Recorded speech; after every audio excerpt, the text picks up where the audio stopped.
بسم الله الرحمن الرحيم. الحمد لله رب العالمين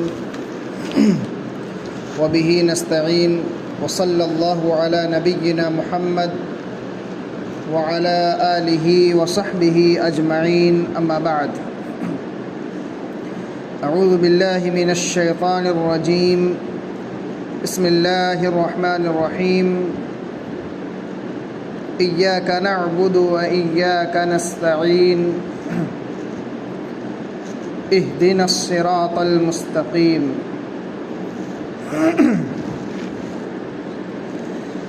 محترم مصلیان کرام،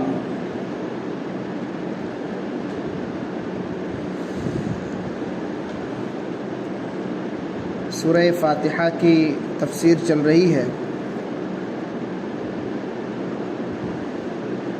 الحمدللہ رب العالمین الرحمن الرحیم مالک یوم الدین کی تفسیر ہو چکی ہے. انشاءاللہ اس سے آگے ہم لوگ پڑھیں گے.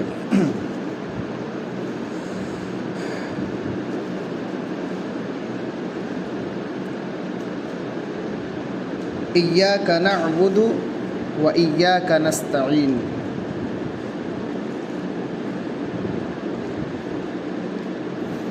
اللہ، ہم تیری ہی عبادت کرتے ہیں اور تجھی سے مدد طلب کرتے ہیں.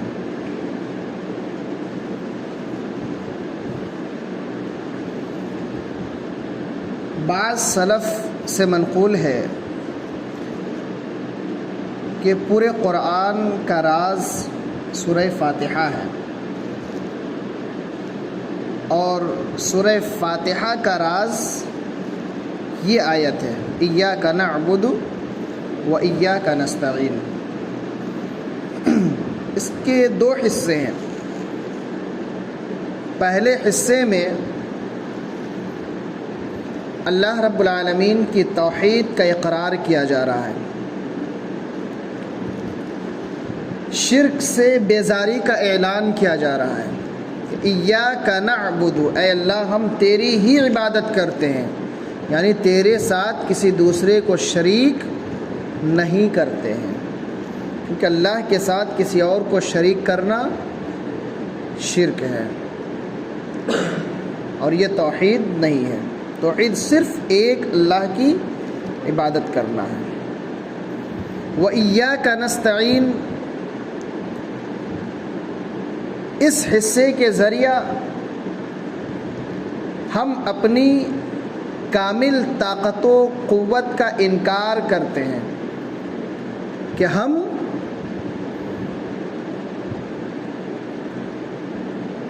طاقتور اور قوت والے اتنے نہیں ہیں جتنا کہ اللہ رب العالمین ہے، کیونکہ ہم ضرورت مند ہیں، ہم محتاج ہیں، ہم فقیر ہیں. ہر معاملے میں ہم اللہ رب العالمین سے مدد طلب کرتے ہیں. وَإِيَّاكَ نَسْتَعِينُ، ہم تجھی سے مدد طلب کرتے ہیں.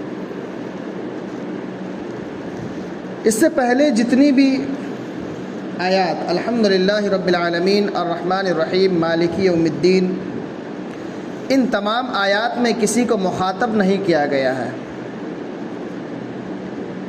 ان آیات میں اللہ رب العالمین کی تعریف، اللہ کی توصیف، کبریائی، بڑائی، بزرگی، حمد و ثنا بیان کی گئی ہے. یعنی ایک بندہ یہ اقرار کرتا ہے کہ ساری تعریفیں اللہ رب العالمین کے لیے ہیں. اللہ ہی مہربان ہے، اللہ ہی رحم کرنے والا ہے. یوم جزا کا مالک اللہ رب العالمین ہی ہے. ان تمام چیزوں کا اقرار جب بندہ کر لیتا ہے تو پھر اللہ رب العالمین سے کہتا ہے ایاک نعبد، یہاں مخاطب ہے اللہ، ہم تیری ہی عبادت کرتے ہیں اور تجھی سے مدد طلب کرتے ہیں. کیونکہ اس آیت کریمہ کے ذریعہ یہ معلوم ہوتا ہے کہ ہم کوئی بھی کام خود سے نہیں کر سکتے جب تک کہ اللہ کی مدد نہ ہو۔ ہر معاملے میں ہم اللہ رب العالمین کے محتاج ہیں، ہر معاملے میں ہم ذلیل ہیں، ہم فقیر ہیں، ہم محتاج ہیں۔ اللہ رب العالمین عطا کرنے والا ہے، اللہ رب العالمین غنی ہے، اللہ رب العالمین دینے والا ہے۔ تو ہم پہلے اللہ کی عبادت کرتے ہیں، پھر اللہ رب العالمین سے مدد طلب کرتے ہیں۔ اسی لیے تو قرآن معجزہ ہے۔ اللہ رب العالمین نے اس آیت میں پہلے ایاک نعبد پھر وایاک نستعین، پہلے عبادت پھر مدد۔ کیوں؟ کیونکہ سب سے اہم چیز ایک انسان کے لیے اگر ہے تو وہ اللہ کی عبادت ہے، جس کے لیے اللہ رب العالمین نے پیدا کیا ہے۔ فرمایا وما خلقت الجن والانس الا لیعبدون، ہم نے جنوں کو اور انسانوں کو صرف اور صرف اپنی عبادت کے لیے پیدا کیا ہے۔ تو جب ہم اللہ رب العالمین کی عبادت کریں گے تو عبادت کرنا ایک نیک عمل ہے، اور جائز وسیلوں میں سے ایک وسیلہ نیک اعمال بھی ہے، یعنی نیک اعمال کو وسیلہ بنا کر اللہ رب العالمین سے دعا کر سکتے ہیں۔ جیسا کہ وہ حدیث ہے کہ غار میں جب 3 لوگ پھنس جاتے ہیں تو انہوں نے اپنے نیک اعمال کو وسیلہ بنا کر اللہ رب العالمین سے دعا کیا تھا کہ اللہ ہم نے خالص تیرے لیے یہ عمل کیا ہے، تو ہمارے لیے راستہ کھول دے، اس پتھر کو ہٹا دے۔ اللہ رب العالمین نے ان کی دعاؤں کو قبول کر لیا تھا۔ تو جب ہم عبادت کرتے ہیں، عبادت کر لیں گے تو اس عبادت کو ہم وسیلہ بناتے ہیں، ایاک نعبد، اللہ ہم تیری عبادت کرتے ہیں، پھر ہم اللہ رب العالمین سے مدد طلب کرتے ہیں، وایاک نستعین، یعنی پہلے عبادت پھر مدد۔ تو مدد سے اہم عبادت ہے، اور یہ ظاہر سی بات ہے جو چیز اہم ہو اس کا ذکر پہلے ہوتا ہے۔ پورے قرآن میں سب سے اہم سورت سورہ فاتحہ سب سے پہلے ہے، اس لیے مدد سے اہم عبادت ہے، پہلے ایاک نعبد، اس کے بعد پھر وایاک نستعین۔ اسی لیے تو بخاری شریف کی حدیث ہے کہ لا صلاۃ لمن لم یقرأ بفاتحۃ الکتاب، اتنی اہم صورت ہے، لمن لم یقرأ بفاتحۃ الکتاب۔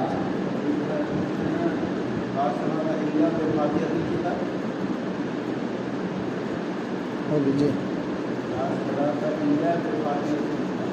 کئی ایک حدیث ہے اس میں، لا صلاۃ، کسی میں ام القرآن کا نام آیا، کسی میں ام الکتاب کا نام آیا، تو اس شخص کی نماز نہیں جو شخص سورہ فاتحہ نہیں پڑھتا ہے۔ تو اتنا اہم ہے، نماز کا ایک رکن بھی ہے۔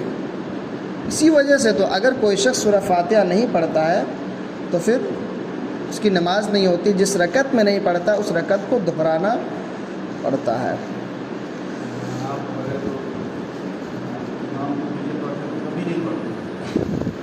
خیر وہ الگ مسئلہ ہے، اس کے بارے بات ہو چکی ہے۔ ابھی صحیح مسلم کی حدیث ہے، حضرت ابو ہریرہ رضی اللہ تعالیٰ عنہ بیان فرماتے ہیں کہ اللہ رب العالمین نے فرمایا کہ میں نے نماز کو اپنے اور اپنے بندوں کے درمیان تقسیم کر دیا ہے، آدھا میرے لیے آدھا میرے بندوں کے لیے ہے۔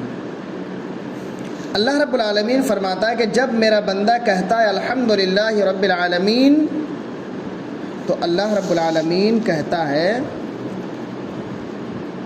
حمدنی عبدی، میرے بندے نے میری تعریف کیا، میرے بندے نے میری تعریف کیا۔ جب بندہ کہتا ہے الرحمن الرحیم، اللہ رب العالمین فرماتا ہے میرے بندے نے میری ثنا بیان کی۔ جب بندہ کہتا ہے مالک یوم الدین، اللہ رب العالمین فرماتا ہے میرے بندے نے میری بزرگی بیان کیا۔ جب بندہ کہتا ہے ایاک نعبد و ایاک نستعین، اللہ رب العالمین فرماتا ہے کہ آدھا میرے لیے ہے اور آدھا میرے بندے کے لیے ہے۔ وَلِعَبْدِي مَا سَأَلَ، اور میرے بندے کے لیے وہ کچھ ہے جو وہ مانگتا ہے، میرے بندے کے لیے وہ کچھ ہے جو وہ مانگتا ہے۔ کہتا ہے ھذا بینی و بین عبدی، جب بندہ کہتا ہے ایاک نعبد و ایاک نستعین، اللہ کہتا ہے ھذا بینی و بین عبدی، یہ میرے اور میرے بندے کے درمیان ہے، اور میرا بندہ جو کچھ مانگتا ہے اس کو عطا کیا جاتا ہے، اس کو دیا جاتا ہے، اللہ رب العالمین اسے عطا کرتا ہے۔ وَلِعَبْدِي مَا سَأَلَ، میرے بندے کے لیے وہ کچھ ہے جس کا اس نے سوال کیا، جو کچھ اس نے مانگا۔ اس کے بعد یہاں سے بندہ اہدنا الصراط المستقیم صراط الذین انعمت علیہم غیر المغضوب علیہم ولا الضالین، یہاں تک جب بندہ پڑھتا ہے تو اللہ رب العالمین کہتا ہے وَلِعَبْدِي مَا سَأَلَ، میرے بندے کے لیے وہ ہے جو کچھ وہ مانگتا ہے۔ تو اتنا اہم سورہ ہے، یہ اتنا اہم سورہ ہے۔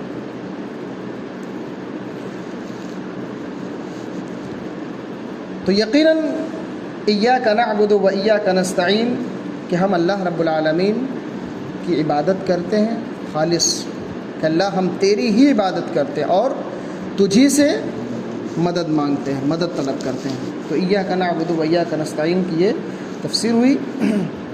باقی آتے ہیں اہدنا الصراط المستقیم، ہمیں سیدھی راہ پر چلا۔ اہدنا الصراط المستقیم، ہمیں سیدھی راہ پر چلا۔ صراط مستقیم سے مراد سیدھا راستہ تو ترجمہ ہوا، صراط مستقیم سے مراد سنن ترمذی کی ایک حدیث ہے، اس حدیث میں صراط مستقیم سے مراد قرآن بتایا گیا ہے، کہ اس سے مراد قرآن ہے، صرف قرآن، لیکن اس حدیث کو علامہ البانی رحمۃ اللہ علیہ نے ضعیف قرار دیا ہے۔ حضرت عبداللہ ابن عباس رضی اللہ عنہما، حضرت جابر رضی اللہ عنہ، حضرت عبداللہ ابن مسعود رضی اللہ عنہ، ان کے علاوہ بے شمار صحابہ کرام ہیں جن کے نزدیک صراط مستقیم سے مراد اسلام ہے، صراط مستقیم سے مراد اسلام ہے۔ ابن حنفیہ رحمۃ اللہ علیہ فرماتے ہیں کہ صراط مستقیم سے مراد وہ مذہب ہے جو اللہ رب العالمین کے نزدیک محبوب اور پسندیدہ ہے، جس کو اللہ رب العالمین نے قبول کیا، اس کے علاوہ کوئی اور دین اللہ کے نزدیک پسند نہیں ہے، سے مراد وہی اسلام ہے۔ ایک حدیث ہے مسند احمد کے اندر بھی ہے اور سنن ترمذی کے اندر بھی ہے، اس حدیث کو علامہ البانی رحمۃ اللہ علیہ نے صحیح قرار دیا ہے۔ اللہ کے نبی صلی اللہ علیہ وسلم فرماتے ہیں کہ اللہ رب العالمین نے ایک مثال بیان کیا کہ صراط مستقیم کے دونوں طرف دو دیوار ہیں، صراط مستقیم کے دونوں طرف دو دیوار ہیں، دونوں دیواروں میں بے شمار دروازے کھلے ہوئے ہیں،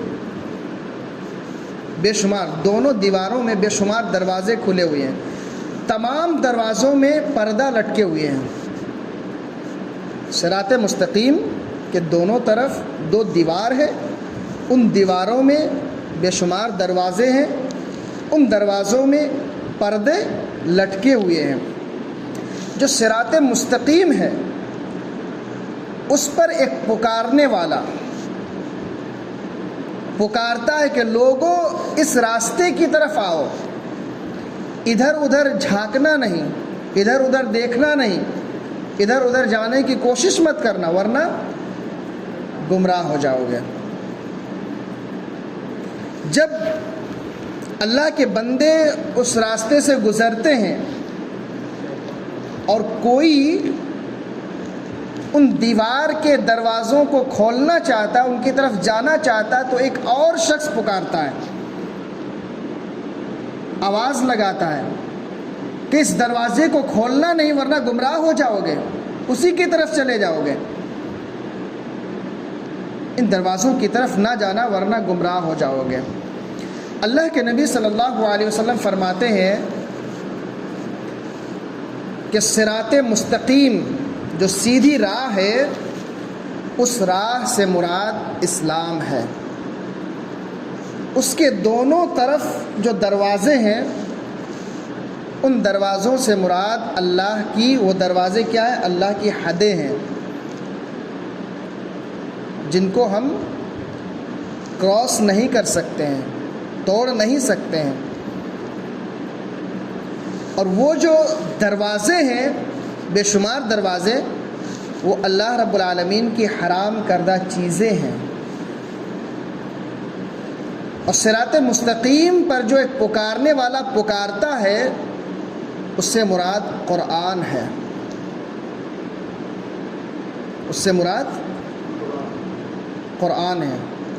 اور جب کوئی شخص دروازہ کھولنے کی کوشش کرتا ہے تو ایک شخص آواز لگاتا ہے کہ ادھر مت آنا ورنہ گمراہ ہو جاؤ گے، اس سے مراد زندہ ضمیر ہے۔ ضمیر ہمارے اندر جو ہے وہ زندہ ضمیر ہے، جو ہر مومن کے اندر اللہ رب العالمین نے رکھا ہے اس کو۔ تو یہ سنن ترمذی کی حدیث ہے، اس حدیث کو علامہ البانی رحمۃ اللہ علیہ نے صحیح قرار دیا ہے۔ کتنی جامع حدیث ہے یہ حدیث، سمجھ میں آئی کہ اس کو نہیں آئے تو پھر لکھ کر کے اشارتاً بہتر آگے نہیں سمجھ۔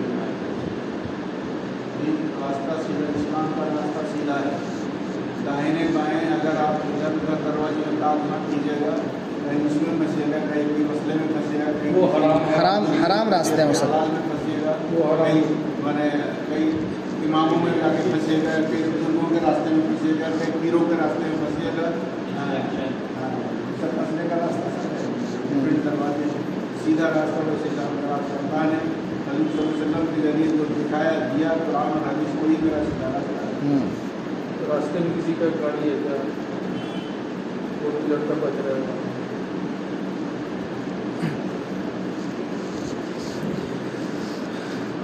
اللہ کی طرف سے وہ جو ضمیر ہوتا ہے بطور واعظ ہے، اور ہر موڑ پر یقیناً ایک انسان کے اندر نفس جو ہے، نفس لوامہ، ملامت کرنے والی نفس، وہ ہر انسان کے اندر ہے، ہر انسان کے اندر ہوتی ہے، لیکن کچھ انسان کے اندر وہ ختم ہو کر کے نفس امارہ بن جاتی ہے، یعنی کہ کوئی غلط کام کرنے کے بعد احساس بھی نہیں ہوتا ہے،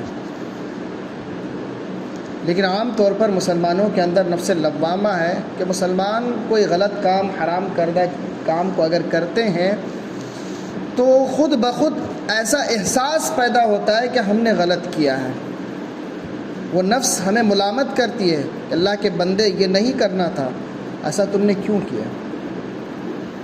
تو یقیناً جس کے اندر وہ نفس ہو تو جان لیجئے کہ ایمان کی کچھ علامتیں ابھی بھی باقی ہیں، اور عام طور پر اللہ کے نیک بندوں میں نفس لوامہ ہی ہوا کرتے ہیں۔ نفس مطمئنہ وہ لوامہ کا یعنی ملامت کرنے والی، برا بھلا کہنے والی، افسوس دلانے والی، غلطی کا احساس دلانے والی نفس کہ ہم نے یہ غلط کام کیا ہے، تو ہماری نفس ہمیں ابھارتی ہے اس پر کہ توبہ کرو۔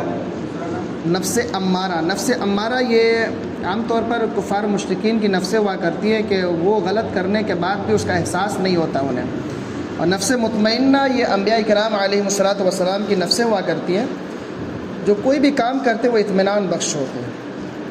اور نفس لوامہ ہم اور آپ لوگوں کے اندر اور عام طور پر مسلمانوں کے اندر وہ نفسیں ہوتی ہے. تو وہ یہ کہ ایک انسان جب کوئی بھی غلط کام کرتا ہے تو وہ نفس ملامت کرتی ہے. وہی ضمیر ہے کہ ایک ضمیر کو بطور واعظ اللہ رب العالمین نے ہر انسان کے اندر پیدا کیا، ہر انسان کے اندر ڈالا ہے، جو ضمیر بری چیزوں سے روکتا ہے. کچھ بھی جو دل میں کھٹکے ہاں کچھ کام ہم کر رہے ہیں اور دل کھٹک رہا ہے، 100 روپے کا نوٹ پھٹا ہوا ڈالا ہے، دل میں کھٹک رہا ہے کہ دیکھ نہ لے میرا آنر، کہا کہ یہ گناہ ہے. جو اور ہے بھی صحیح کام کرنے کے بعد یہ احساس نہیں ہوتا ہے کہ ہم نے غلط کیا تو ہم لوگوں سے بچیں. جب بھی کوئی غلط کام کریں گے کہ ڈر پیدا ہوتا ہے، کوئی دیکھ تو نہیں لیا، جائیں گے کوئی اس کے تعلق سے کسی کو معلوم تو نہیں ہو جائے گا. وہی ہے. تو مجاہد رحمۃ اللہ علیہ فرماتے ہیں کہ صراط مستقیم سے مراد حق ہے، اس سے مراد حق ہے، اور یہ قول بھی صحیح ہے.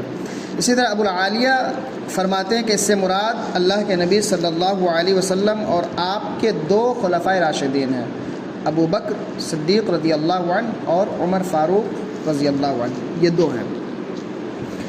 تو یقیناً یہ تمام کے تمام اقوال صحیح ہیں. یعنی کہ جو شخص اللہ کے نبی صلی اللہ علیہ وسلم اور ابو بکر و عمر رضی اللہ عنہما کی اتباع کرے گا، ان کے نقش قدم کی پیروی کرے گا، تو یقیناً وہ حق کی پیروی کرے گا، حق کا تابع ہوگا. اور جو حق کا تابع ہوگا یقیناً وہ قرآن کا تابع ہوگا. جو قرآن کا تابع ہوگا وہ اسلام کا تابع ہوگا. اور جو اسلام کا حقیقی ماننے والا ہوگا وہ اللہ رب العالمین کے احکامات پر، نبی کریم صلی اللہ علیہ وسلم کے فرامین پر عمل کرنے والا ہوگا.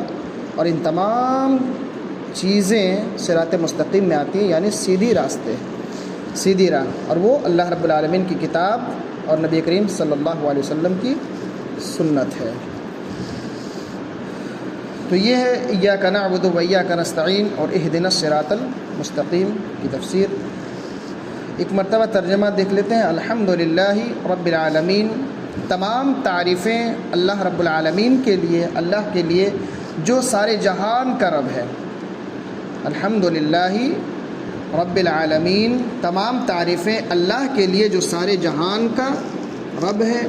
الرحمن الرحیم، جو بڑا مہربان اور نہایت رحم کرنے والا ہے. مالکی یوم الدین، یوم دین، یوم جزا یعنی قیامت کے دن کا مالک ہے. ایاک نعبد، اللہ ہم تیری ہی عبادت کرتے ہیں. و ایاک نستعین، اور ہم تجھی سے مدد طلب کرتے ہیں. اہدنا الصراط المستقیم، ہمیں سیدھے راہ پر چلا.